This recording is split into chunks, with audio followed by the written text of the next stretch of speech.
Welcome. Welcome to this info session, everyone. Bonjour tout le monde. Bienvenue à notre séance d'information. Hello, hello. We're just going to let people get in. On va laisser les gens entrer. Don't be shy. Feel free to put your camera on if you want. Vous pouvez mettre vos caméras si vous voulez. Vous n'avez pas à être gêné. Before I get started, I just want to see how many people have a preference for English or French, because we can move into two separate rooms. Donc, avant de commencer, je veux voir qui préfère avoir la séance en français ou en anglais pour qu'on puisse vous séparer dans les bonnes salles. Si vous préférez une présentation en français, pouvez-vous, s'il vous plaît, l'écrire dans le chat général. If you prefer in English, it's okay. You don't need to write anything. Just stay put. We would do a breakout room for French in another room. So only those who want French, I need to hear from you. Ceux qui veulent français, je répète, une séance en français, on met ça dans le chat tout de suite, s'il vous plaît. Comme ça, on va pouvoir vous séparer. Si vous êtes à l'aise avec une présentation en anglais, il n'y a pas de problème. On peut juste tous rester dans la même salle. C'est votre choix. Armel, je sais que tu es plus à l'aise en français normalement. Est-ce que ça te va en anglais? Je t'entends pas, Armel. Oui. Je disais, ça dépend de l'effectif. Si on est nombreux en français, oui, je switch. C'est ça que je suis en train de créer. Mais s'il y a peu d'effectifs, je peux rester en anglais. OK, très bien. Mathieu, Imen, est-ce que français, mais non obligatoire pour Armel? Mathieu, Oui. Imen, est-ce que anglais, ça vous va? Oui. OK, très bien. I see. So it looks like the majority is in English. So I think we're probably just going to all stay in the same room here and do it in English. Mathieu says English is fine. So one last call en français. Si jamais vous préférez une séance en français, mettez-le dans le chat maintenant, s'il vous plaît.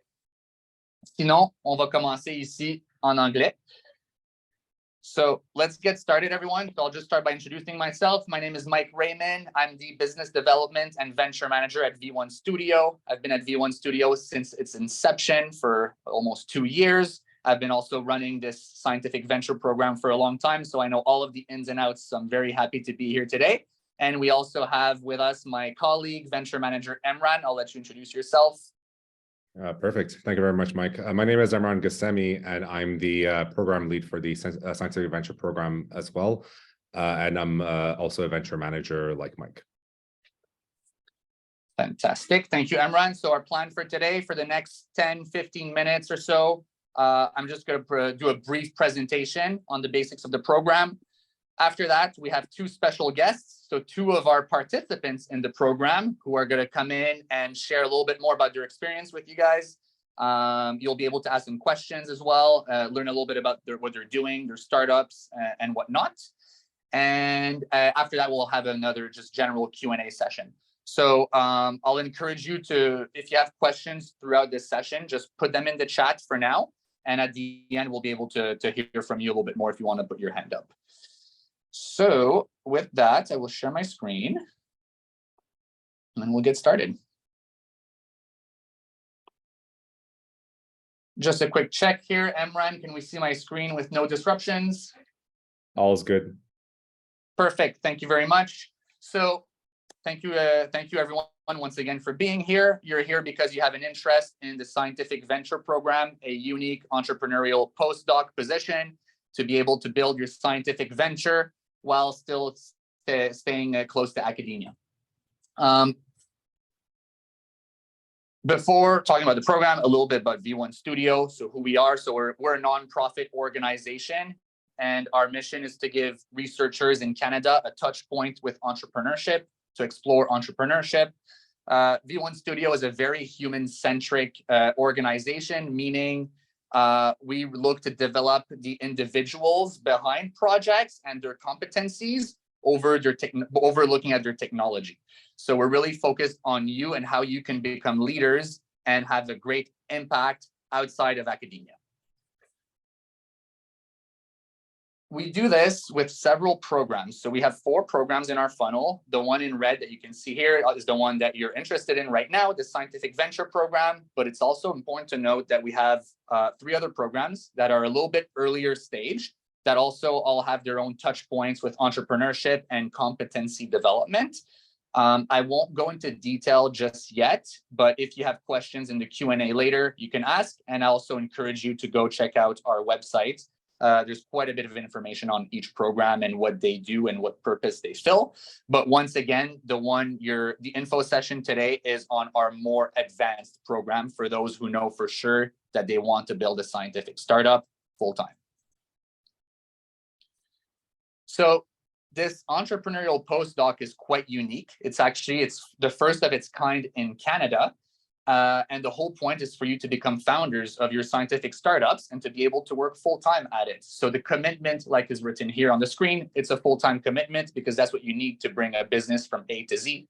It's going to be hybrid, so in person and online, depending on your location and on your circumstances. And we'll talk about that later. The duration is 1 year, but it's also possible to extend for a second year. It's open to applicants across Canada. So it doesn't matter which university you're from, where you did your PhD in. It's really open to all. What's important to note, however, is that since it is considered an official postdoc, you do need to be enrolled in a university, and our host university is Concordia. So everyone who's accepted will be hosted at Concordia University, but will have access to also still collaborate with their other universities if relevant based on what their R&D and solution is. The total package is valued at $71,000 per year, and this is how it's divided. So there's a $45,000 stipend that is really that's basically your salary so you can focus full-time on your venture. It's important to note here that you can actually leverage this $45,000 stipend to get additional funding from MyTax, and we support you with that. So you have the potential of making as high as $75,000 per year to work full-time on your venture. Research facilities, of course, since you're a postdoc at Concordia, it's going to be a case-by-case basis, but in the package, there's a lot of labs and facilities that you can have access to. An example is the BioHub. You can just Google BioHub if you want. It's a state-of-the-art wet lab for innovation. Coaching and mentoring. So we're going to be there to assign you with the right coaches or the right mentors, depending on what your needs are. We're quite flexible with how that looks. An example of that is every team that we have right now is assigned a leadership coach to work on leadership competencies and development. A postdoc PI. So since it is a postdoc, you do need to have a supervisor. You need a PI.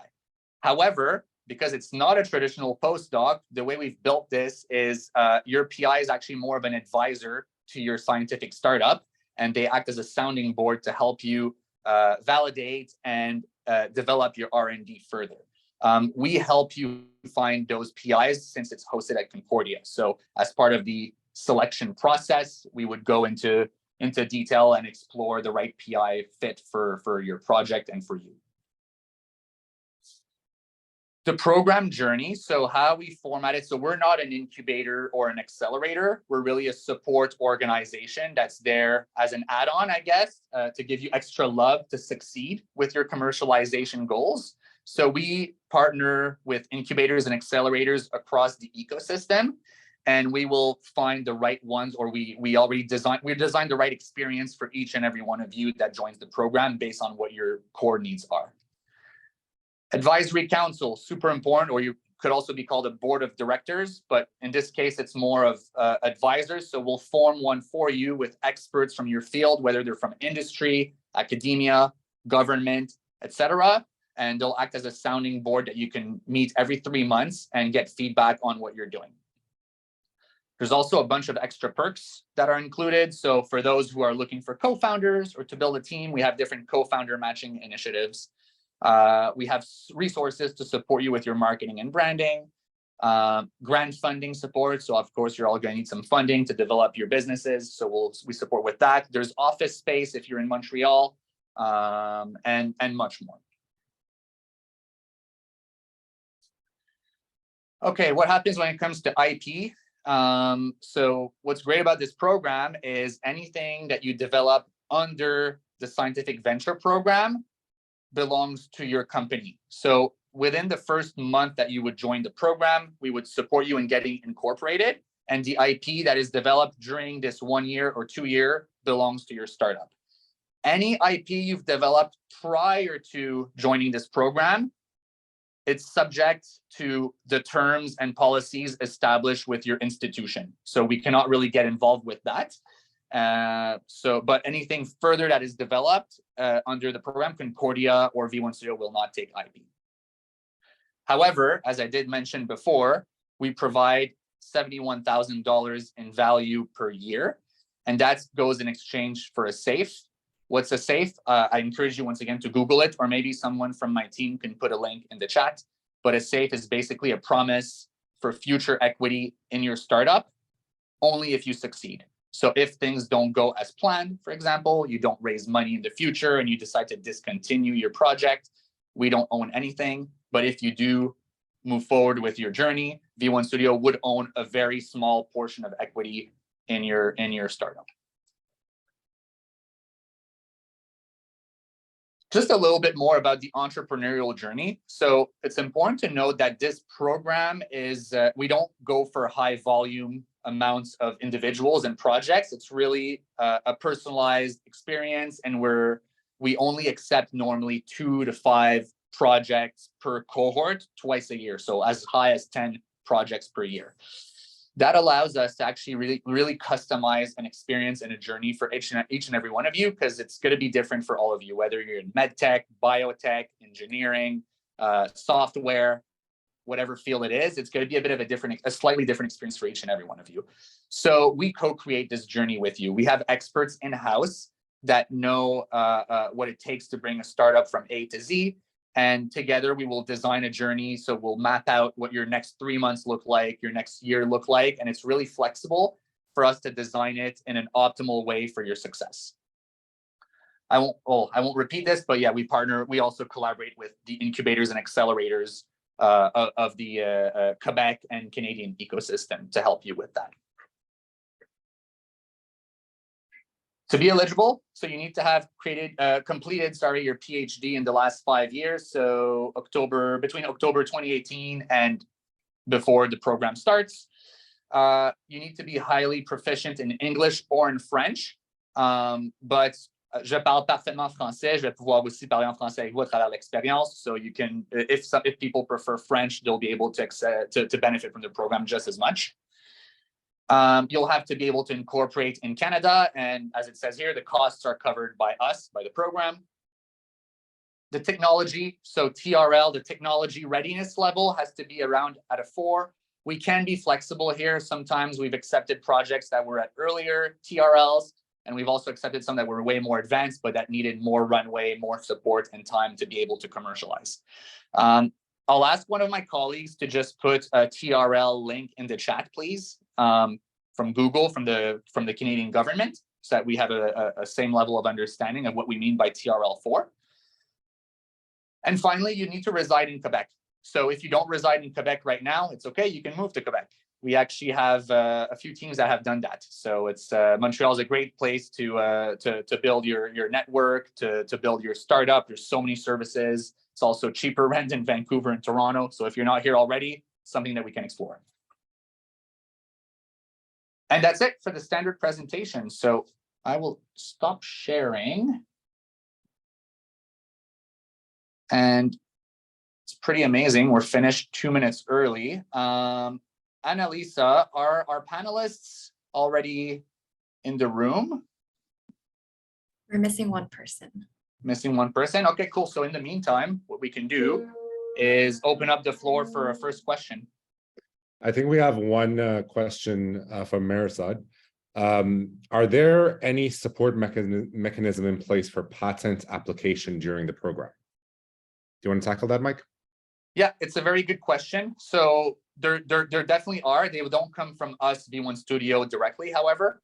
So there's a few things that can happen. Well, there's an organization in Quebec called Axelis that works with a lot of universities in Quebec that can support with that. And we actually have Maxime from Axelis here in the room. So they're a great support organization when it comes to patenting and IP. But also through the program, we have access to different lawyers, and there's some IP lawyers and IP experts as part of that. There's 2 law firms that have startup programs, and we're partners with them. So most of our startups joined their startup program, which means they get either free access to certain services or very, very preferred rates on consulting for their IP strategy. So I hope that answers the question. And Maxime, I see that you put your camera on. If ever you want to say a quick hello, you're welcome to. No, just wanted to see you guys and make sure if you have any questions around, Axelis services, you'll have my coordinates afterwards. But I'm not here to hijack your presentation. But nice meeting you all. Thanks so much, Maxime. Annalise, are we still waiting for our second panelist? Okay, yes. No problem. So we can maybe go with a second question. Is there anything in the chat that I've missed here? Nothing in the chat. Yeah, nothing in the chat. Perhaps we want to open it up to anyone else that wants to ask a question.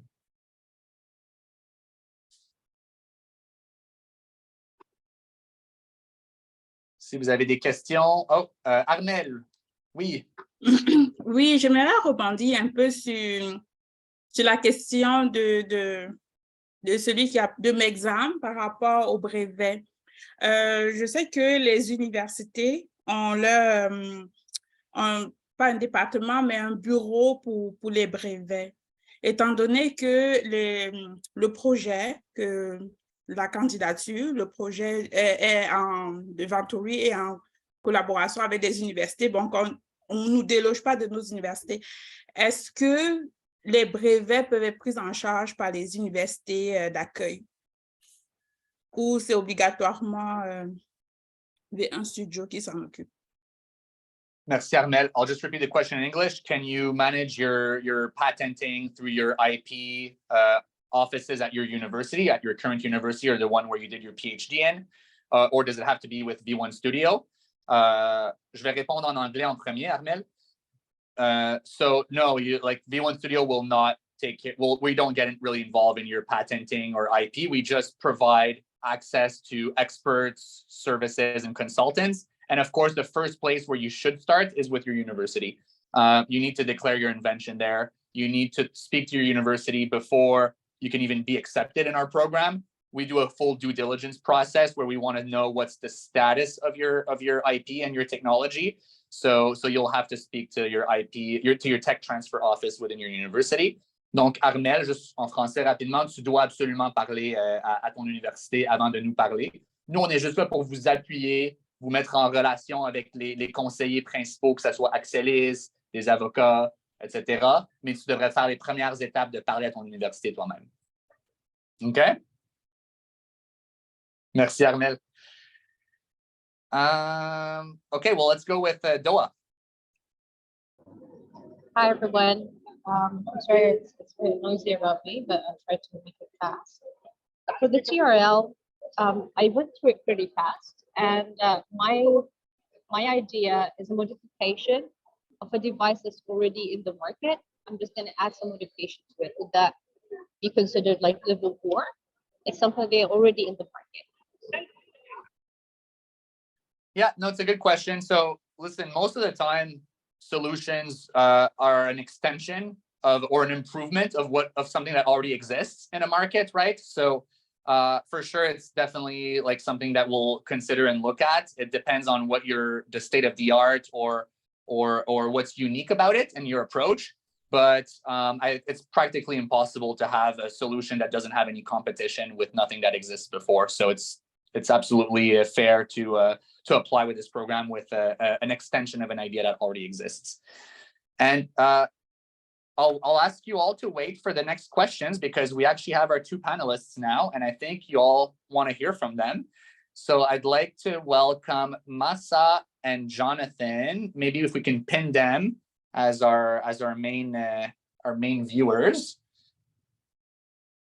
Perfect. So Masa and Jonathan are both postdocs or they've completed their PhDs previously to joining this program. Jonathan has been in this program for a year now, and Masa almost 2 years. So they both come from very different fields, and they have a lot to share with us. So I'd like to start off by giving them a chance to maybe just introduce themselves briefly. What did you do your PhD in? What's the name of your company, your startup that you built under this program? And also, like, in 1 or 2 lines, you know, what does your startup or company do? And maybe we can start off with Masa. Hello, everyone. I am Mahsa Alimi, and I am co-founder of Biosam Inc. I have PhD in plant pathology. It means that I can diagnose plant disease and plant pests and manage them. In Biosam, we develop a beneficial fungus as a microbial biofertilizer. It means that instead of using chemical fertilizer, we isolate beneficial fungi from the environment and use it again in the environment in order to increase crop yield and crop immune system.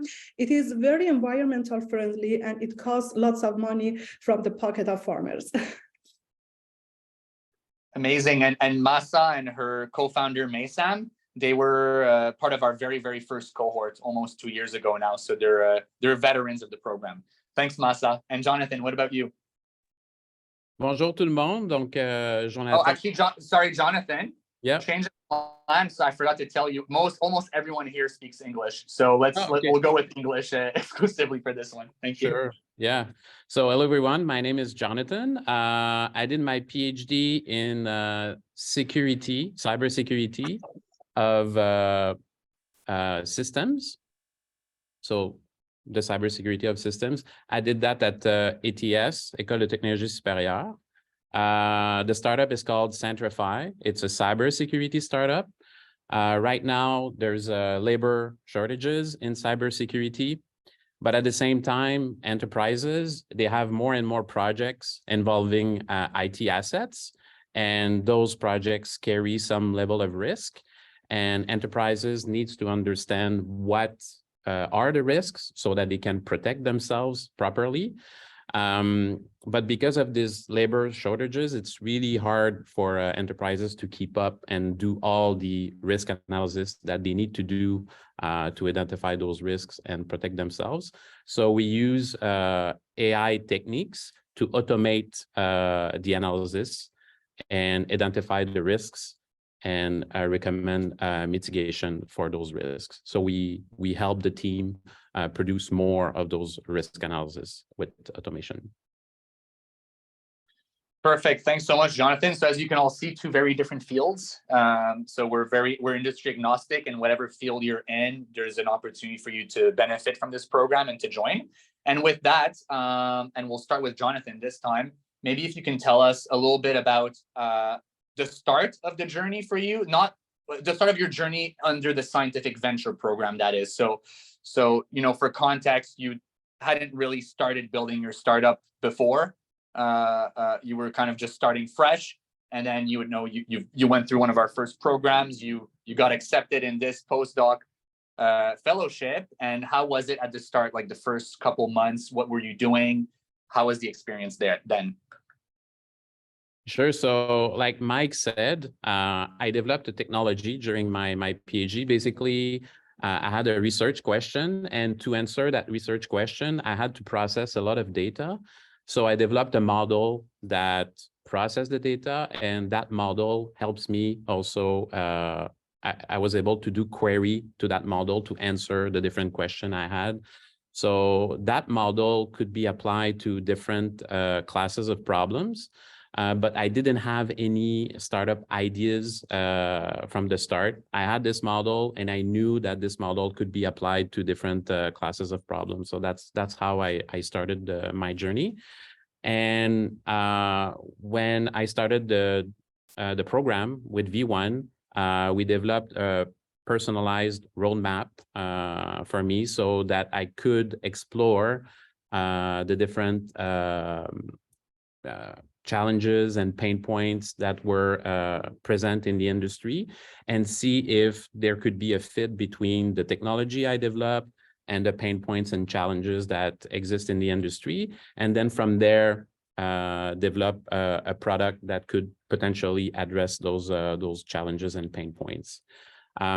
So we developed that roadmap together, as well as the different objectives that I needed to reach for every quarter, also for the first year, but also longer term, 5 years, what would be my 5 years objective with the startup, as well as the mission and the vision.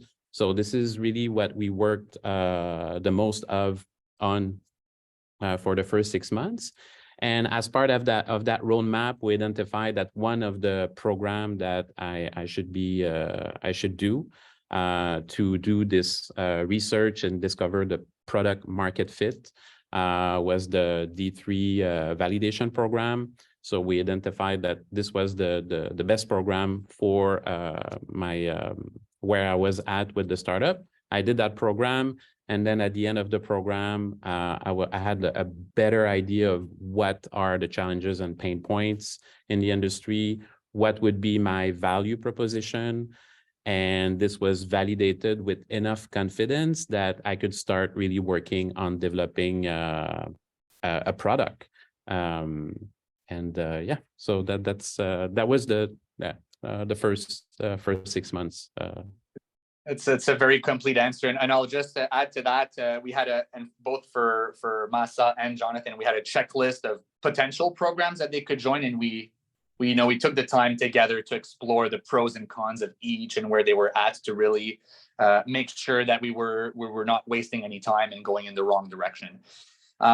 Just for time, Massa, since Jonathan gave a pretty detailed explanation, I'm thinking of skipping, unless you really, really want to share something about this question, I would ask you to share some of the highlights after the first 6 months that were really beneficial to you and Biosam. Sure. First of all, I would like to add very short something because the answer of Jonathan was very complete, but what I would like to add is that the first 6 months, based on my idea and my point of view, it is the hardest time because you should think of everything: incorporation, fundraising, adding team member, also about the technical side of your company, gather more data. That's why, first of all, I would like to give you an alarm. It would be the hardest time of your journey because lots of work to do. First of all, you should know it and then accept it. After you accept it, after 6 months, for sure, you are not the person that you're here. Just to know it and to be well prepared for it. But as I told you, after 6 months, for sure, you are not the person that you were before the 6 months. For me, the best and the most outcome was that when I started the program, I was just a scientist, a PhD with a great idea. And after 6 months, the most important outcome for me was that I had a strong belief that I am an entrepreneur. It was a very important outcome of this program for me because you believe in yourself. After validation, you believe more in your idea, your customer segment, your value proposition. And after 6 months, very strong, you are sure that you can finish the journey. It was very important for me. That's great, Massa. Very complete answers. I think we'll skip a few things here. What's maybe like one of the top benefits that you were able to get from this program that made you get a win or a success? Maybe Massa, if you want to start. For me, what I would like to share with you is that the most important thing with V1 Studio is it is a package.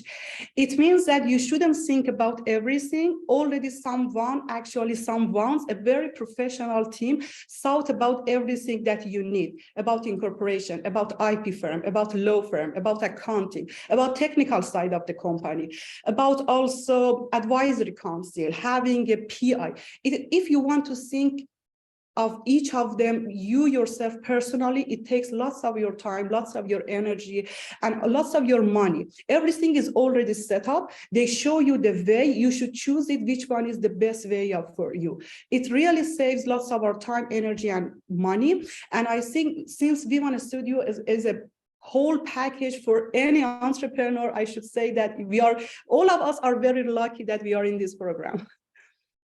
Thanks so much, Masa. Very kind words. Jonathan, do you have something to add on for you, another benefit that you've gotten from this?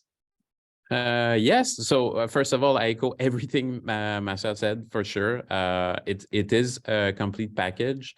When I started, I had no idea, really no idea what I needed to do really to build a startup. And I think that was the best place to start with V1 Studio, because like Masha said, they have a really holistic view of what needs to be done to put you on the path to success, basically. And I would say that in my case, one of the main advantage was really the training and also the governance around objectives, and the coaching around defining those objectives, because it's crucial. You need to know where you want to go, and if you don't know where you're going to go, you're not going to go anywhere. So starting with the vision, the mission, and then really aligning your objectives and being accountable for them is really one of the great advantage of the program. Amazing. Thanks so much, Jonathan. Just a note, if any of you here in the room feel like you already know what you need to build a startup, and perhaps you're a bit more advanced in your journey, it's very possible. We encounter that. We'll tend to focus really on your areas of where you have the most needs, if it's more on the fundraising or on product development, or perhaps how to acquire your first clients or your first pilot projects with clients. So we can really have those discussions on where to put more focus. I'll just have Masa answer this next one, just for time. Can you tell the room a little bit, how do you mix business and research within this program? Because it's like how do you balance that? Yeah, actually, it's a very good question, because all of us have PhD and we are scientists. Imagine that you are a scientist with a very novel idea, and you are a scientist with a great also business knowledge. What V1 Studio and also District 3 Innovation Center in parallel provide for you is that, first of all, you are going to know more about the market, about the business by passing different programs. But it is not just pure training. The most important is that by having an advisory council, you can have also chance to meet decision makers and also for entrance key to the market. Based on our experience, one of our advisory council was a big guy in an industry that we are going to enter. Our idea was interesting for him, and the company was interested in collaboration with us. We started the discussion because of IP. We postponed the continue of the discussion and maybe collaboration or any other type of relationship. But it is very important that you have the key to the market. It's very important, and it is amazing that you can join your data, your result of your PhD and your idea, and key going to the market and to have contact with decision makers. Because I should tell you that it is really hard to access this type of people. But V1 Studio gives you the clue, not only the clue, it makes the path much more smoother for you. Amazing. Thanks so much, Masa. We'll go with one last question, but for the people in the audience, please start writing any questions that you have in the chat for Masa and Jonathan so that we can start answering them after. And I'll direct this one to you, Jonathan. Can you tell the room a little bit about what was your relationship or workflow with your PI in the context of this program? Because I already explained to them before you arrived that it's not a typical postdoc. So if you can maybe just elaborate on your experience there. It's not a typical postdoc. The PI in this case is there to help you succeed with your startup. So it's a collaboration where they help you achieve your objectives, basically. So, so for example, one of my objectives at the beginning was to get funding and apply to MeTax Accelerate.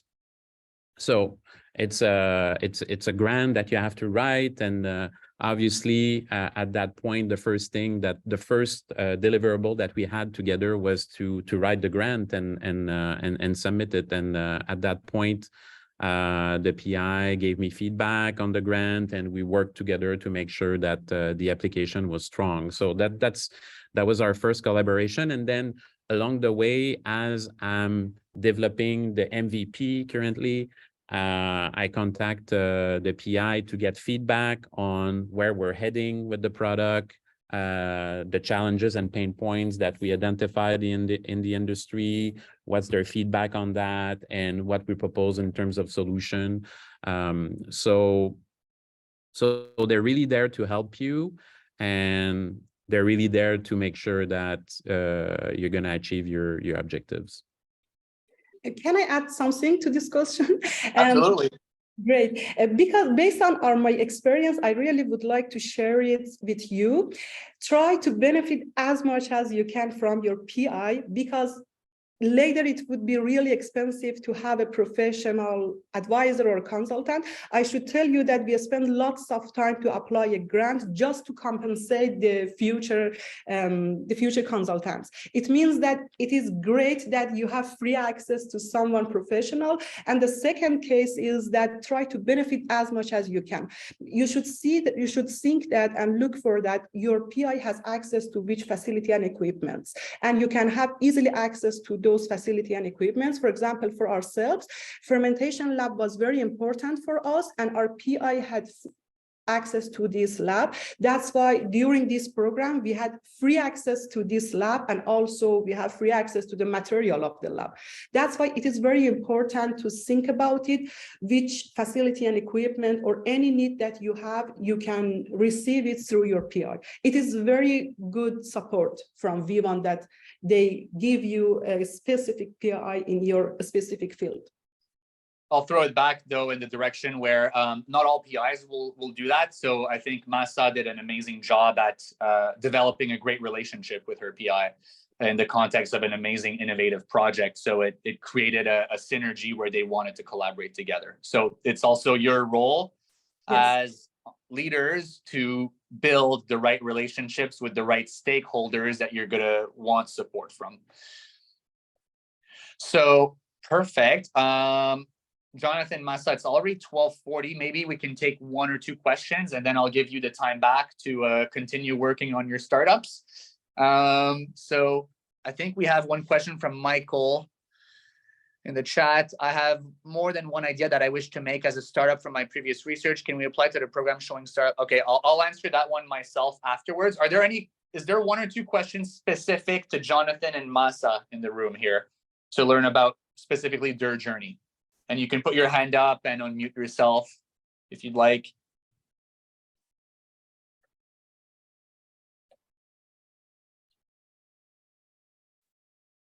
Last chance for a question to Masa or Jonathan about their journey or their experience in this program.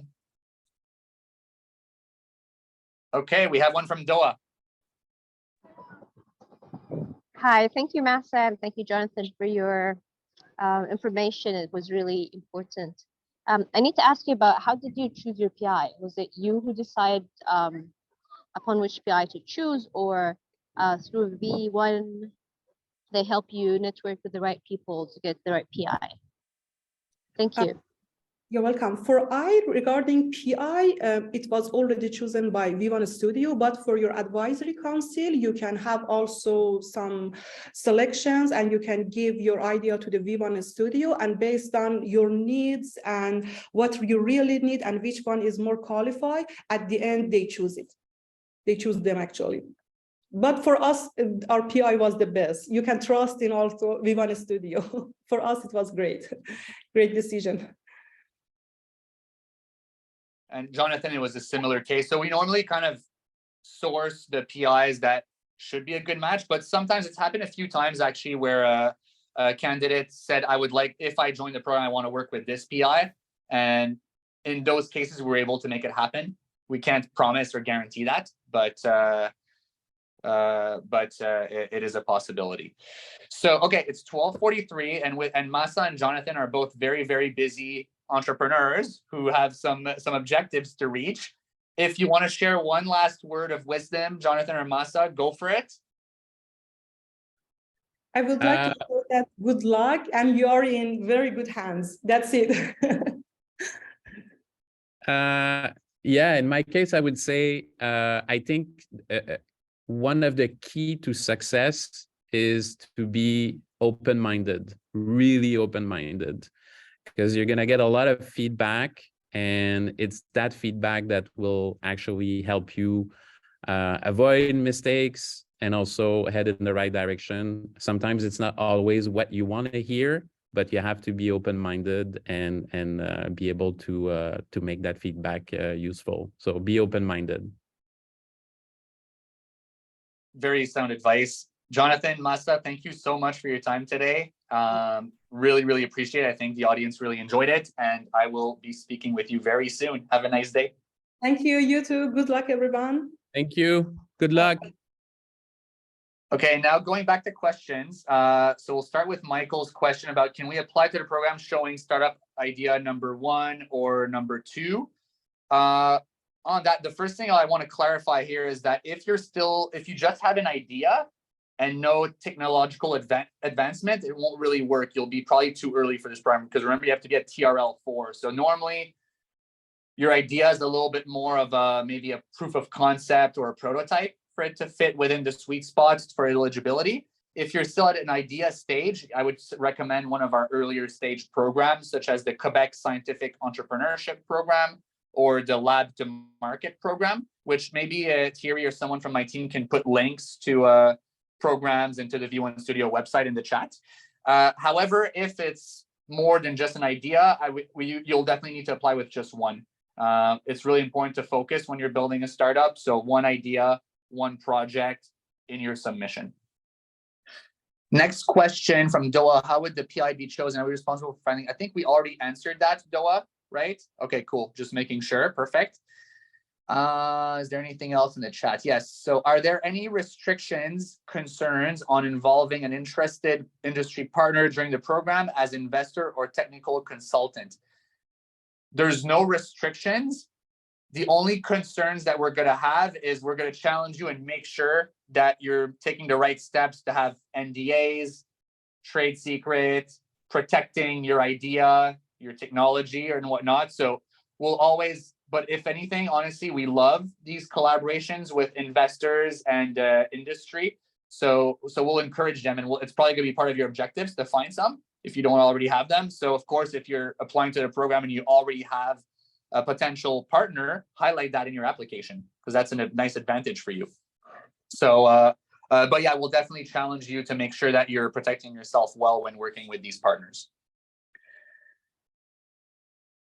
Unless I missed something in the chat, I don't see any more questions in there. But feel free to write more in the chat or to unmute yourself and to ask away. Mike, actually, Emran, you had one about Shred, right? Yes. So Sam messaged me, and I thought this might be applicable to everyone. The question is, do you have anyone supporting your startups to obtain the SRED credits? So SRED, also known as Shred, what is that? It's basically tax credits that are available from our governments, which are amazing. So anytime you're working on technologies that are disruptive or technological advancement in any way, in an R&D standpoint under your own company, you can get major tax credits. So it's a lot of money that comes back into your pocket as a company. And this requires support from accountants and experts in tax credits. We don't host that in-house because I think, as you probably understood from this session, we're kind of a matchmaker in a way where we match you with experts and the right places. So we have one organization that we collaborate with very closely. that specialize in tax credits and non-dilutive funding. In the first 2 months that you join the program, there's a free workshop that they come and provide on these tax credits and on sharing more information about it. So that's part of the experience. And then you can obviously contact them, but you'll have to pay for their fees if you decide to work with them, right? It's not subsidized by the program. So, but there are free workshops and experiences to learn about it and to know what to do and in which direction to go if you want to benefit from them. Could you please explain how we can increase our chances of getting into this program? Okay, it's a great question. I mean, historically, we get an average of 40 applications per round. And we accept anywhere between 2 and 5 historically. We don't have a maximum, by the way, so it could be more, it could be less. It depends on the right fit. Definitely, if you want to increase your chances, ask questions, come to these info sessions, go do a lot of research on the startups that are part of the program. So if you go on our website, there's a portfolio section, and you can see the 8 startups that are actively participating in this program right now as we speak.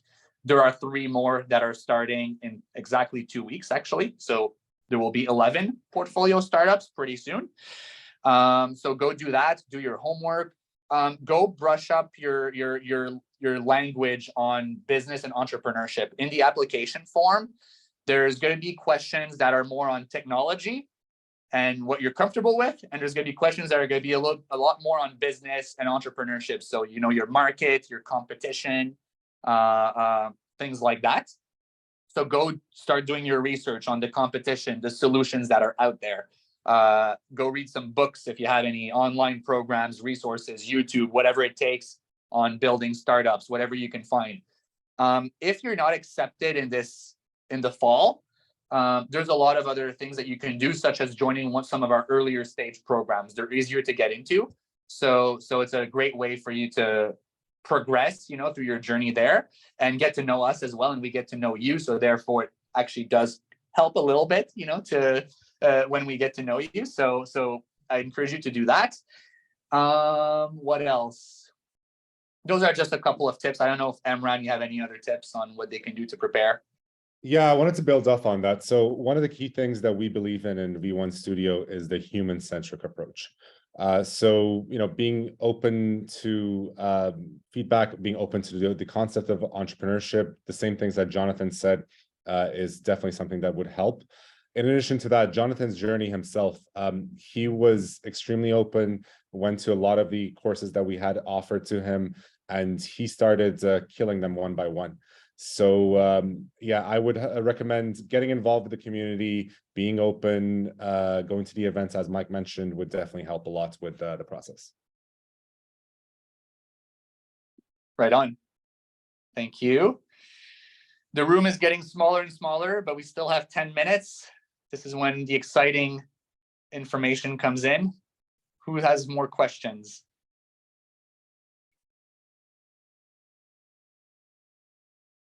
OK. Armel. Oh, tu es sur mute, Armel. Oui, moi, je n'ai pas de questions supplémentaires, mais je voudrais juste, si ça ne dérange pas, le reprendre en français. C'est quoi le candidat idéal pour le programme? Ou alors, qu'est-ce qu'il ne faudrait pas faire? Pourquoi est-ce que vous rejetez certaines candidatures? C'est quoi, si je pose la question dans l'autre sens? Oui, c'est pas... Est-ce que je peux répondre en anglais? Ou, oui. Okay. J'aurais préféré en français parce que, juste pour être sûr que j'ai bien compris ce que tu as dit préalablement. Merci. Bear with me, folks. I'm going to answer this one in French. Donc, c'est difficile de dire exactement c'est quoi le idéal, mais idéalement, ton idée est très claire et la problématique est très définie. Ton idée est très claire et bien vulgarisée. Tu as de l'expérience quelconque dans des programmes entrepreneuriaux, comme je sais que tu as fait le QCES, Armel, par exemple, mais d'autres programmes qui aident à évoluer ton idée davantage et le pousser plus profondément peut aider, comme le programme Labo Marché, par exemple. On recrute en ce moment pour Labo Marché. Tu devrais aller voir sur notre site web, ça pourrait être un bon fit pour toi. Une équipe, ça l'aide beaucoup. Si jamais tu as quelqu'un d'autre dans ton équipe, ça peut aider, puisqu'on ne peut pas tout faire seul. Donc, voici quelques petits exemples que je peux te donner. D'accord, merci. Yeah, the other thing that I added that I hadn't told you is what helps for your application. It's not a must, okay? Like Jonathan, for example, got accepted as a solo founder. But of course, if you have a team, if you have team members, co-founders, it really helps because you can't do everything on your own. When you build a startup, like you can't do all of the business and the sales and do all of the R&D product development, right? Like it's too much. So even if you don't have a co-founder to start, it's fine. We'll help you find one, but it's going to be crucial for you to have one sooner than later. And if you apply with already a co-founder or certain team members, it could even be an intern that can help you in the lab, whatever it is.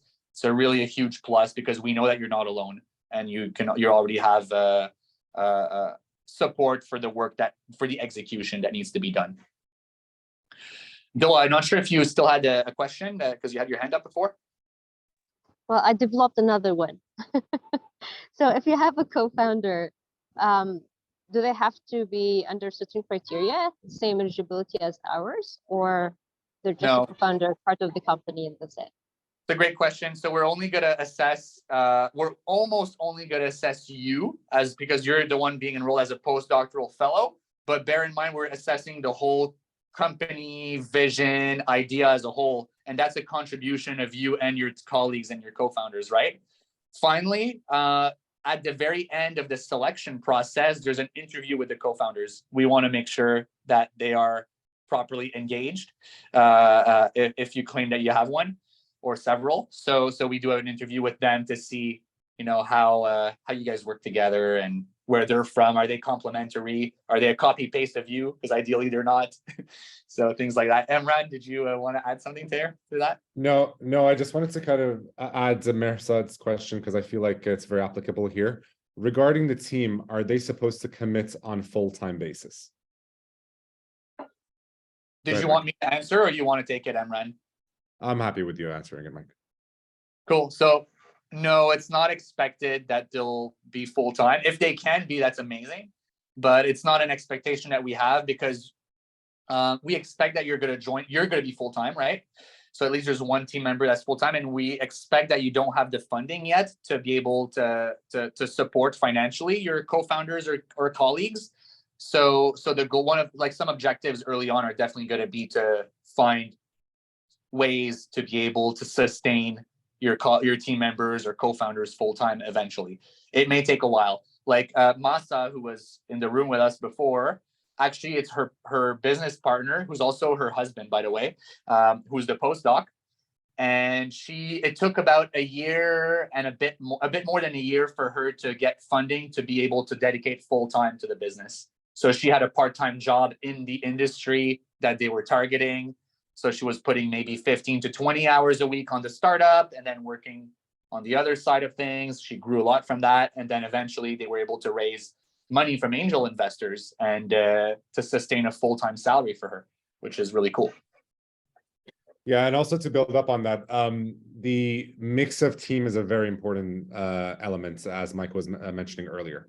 So you are the specialist in your field, but there are other skill sets that is required within running a business.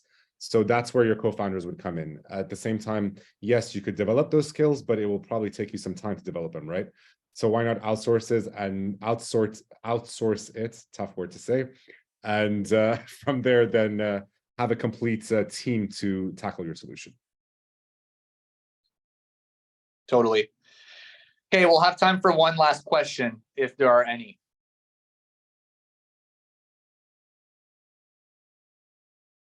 No, okay, I guess I was somewhat clear, but maybe I was a bit boring since about half the people disappeared.